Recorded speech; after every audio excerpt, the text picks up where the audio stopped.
Democrat Congressman Brett Sherman, who, like Congressman Issa, also sits on the Foreign Affairs Committee. Great to see you today. Boy, this is big news with Facebook. First of all, your take on those 32 pages for that inauthentic behavior. What's being looked at that you know about? Well, Russia's interfering. They're continuing to interfere. We can't minimize it. I think my colleague, Mr. Isaac, at first analogized these pages to the New York Times. They're not the New York Times. They're Putin.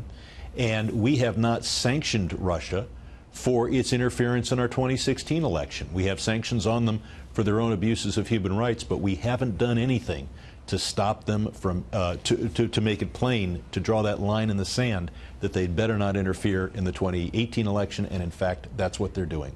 Congressman Sherman, I was under the impression from reporting and what I've read that those sanctions were upcoming. Is that not the case? We haven't done it so far. We didn't draw a red line in Helsinki, and unfortunately, on a party line vote, the Republicans rejected spending money on vote tabulation security. And so a lot of people are going to wonder whether their vote was counted in the United States or counted in St. Petersburg. So that's one element in all of this. But these ads, Facebook now saying that it is in the very early stages of its investigation and this coordinated inauthentic behavior. Still trying to get an idea of what that means moving forward. I'm hearing the words Kremlin and Russia. The vice chair, Mark Warner, had mentioned that. He said, look, my team and I, his staff, have already drilled down on this. They've been briefed. And then now this from Representative Adam Schiff, the ranking member of the House Permanent Select Committee on Intelligence, just moments ago. Quote, today's announcement from Facebook demonstrates that what we long feared, that malicious foreign actors bearing the hallmark of previously identified Russian influence campaigns continue to abuse and weaponize social media platforms to influence the U.S. electorate. What needs to be done in your estimation at this point? Does the federal government step in? I mean, there's been resistance because you want to have freedom of speech. We want freedom of speech if Russia, as they do, they have our TV. People could switch to that right now. Please don't. That's with the Russians speaking with their own voice, admitting that it is Russia. But when they pose as Americans on Facebook, it's up to Facebook to get them off.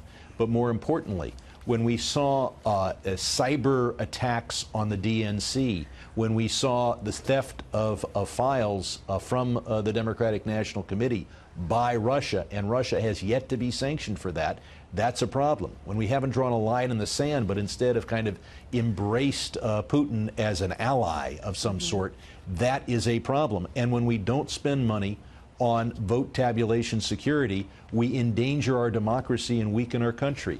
These are the steps that this government has taken, and they're the wrong steps. I don't want to go down the rabbit hole here, but have the files and computer hardware and all of that been made, I should say, have they been turned over by the DNC and those Democrats who say that they were hacked? I know that the DNC is cooperating with all federal investigators.